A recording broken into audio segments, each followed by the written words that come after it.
that's because of that early caution, and there's fuel-saving games have been going on for a couple years now, but that was a weird circumstance of where it got like over the top ridiculous. So here this weekend, I don't think you'll really see much of that. I think it'll be business as usual. You'll have some guys saving a little bit, but we won't be creeping around the racetrack like you saw last week. So where do you, I'm sure as a driver you want to be in control and leading, but what is the best option for you to win a race? Is it to lead and burn fuel, or is it to be further in the pack and save fuel for later? I think it all just depends. I've saved fuel leading the race and been able to control the race.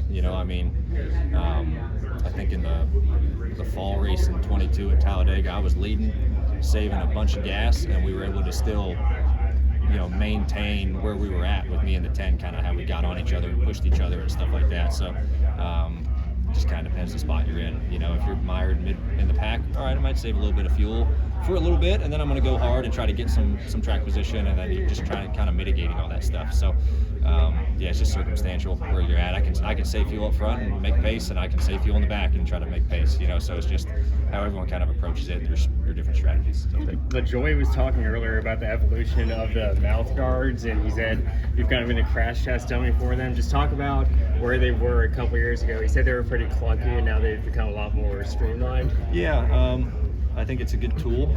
Wake Forest has done a good job of really putting a lot of work in. Those folks are really, really good, and always being at the racetracks and collecting data. That stuff's good. And I was against it. I was against it a couple years ago. I'm like, I don't want something in my mouth while I'm racing, 500 miles. I just don't want that.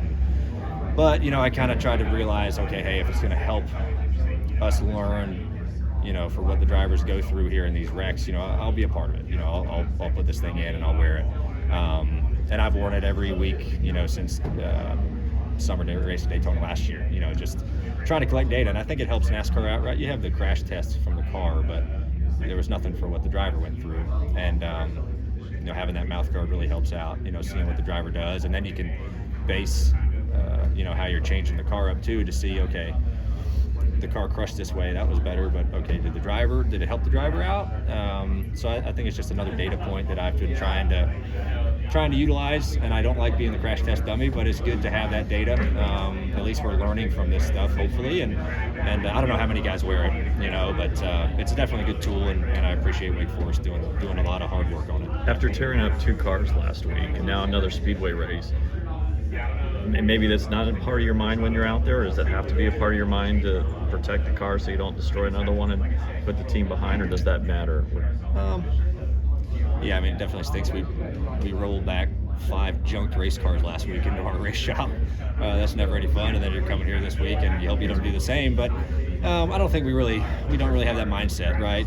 If you get in a wreck, you get in a wreck, and we'll figure it out, as far as parts, pieces, things for the following week or weeks ahead. So I hope I don't get in another one. But like I said, I don't really think about that stuff. I just try to figure out how can we win this race, and and I think that everyone at Penske, right? They understand, like, hey, we know the start of this year, and there is a possibility you could junk a lot of cars, the first 2 weeks, but you just don't really pay too much attention to it. What did you learn at Phoenix to finish one place better when you return next week? Oh, I don't know. I think we've run good there, obviously 3 seconds in a row, and I think we've had a car to win 2 of those 3 times. Spring race there last year, I wasn't a winning car, but I just we got up there at the end. But I don't know, track position, try to keep the lead. I think that's the biggest thing is once we've been able to get the lead there, you can hold it pretty good. So yeah, just I think we go with the same mindset that we've had the last couple of years there. That's put us in a position to win, and that's really all you can do. You just try to put yourself in the top 2 or 3, and just give yourself a shot, and then hopefully you can, maximize the ending of it. And does Penske have a little bit of an advantage going into postseason because your workforce almost doubles because the IndyCar guys kind of have that time off before they've got to get to St. Pete? Yeah, we don't use a lot of the IndyCar folks, on the NASCAR side, kind of in the day-to-day stuff, right? We talk back and forth a little bit on some issues and things, but I wouldn't say that, and those guys, they're testing a bunch right now, that hybrid sound system and stuff like that. They're wide open. So even though they're not in season, they're really, really busy. So we don't really pluck people and put them over on the NASCAR side when the Indy car's off. We just have never really worked that way. Everyone's kind of dedicated to their craft, but it is nice to have those guys in there and all those folks working, together. I think it makes us stronger as a company. But I wait for them to get St. Pete. I know they're excited, and I enjoy watching those guys and root for them. So we'll see what they can do. Were you the happiest guy, Ryan, to get out of Daytona? I was very excited.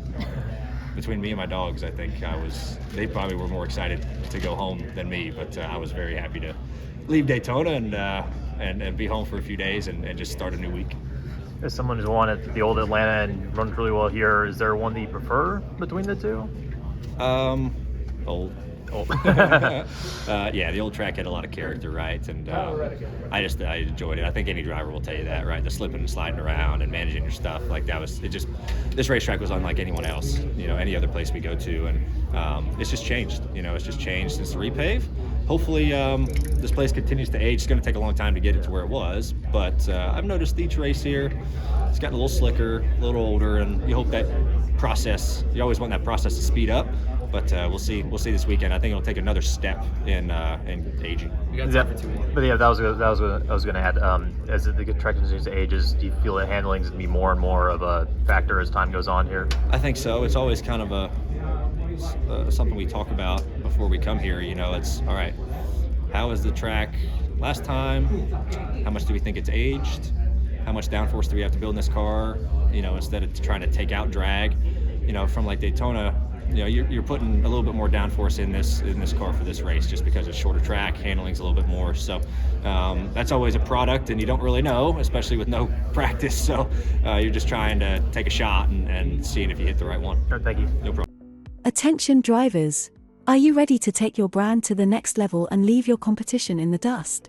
Imagine your own custom digital trading cards showcasing your journey, your victories, and your unique style. Fans don't just want to see you on the track, they want to own a piece of your legacy. And with Raceface Digital, they can. It's more than just the checkered flag. It's about creating a digital connection with your fans, where off-track advantages become on-track victories. Enroll now at racefacedigital.com. This is Austin Dillon, driver of the Bass Pro Shops Chevrolet. Make sure to hit that subscribe button. Also check out one of those 2 videos beside me. Visit frontstretch.com for more racing content.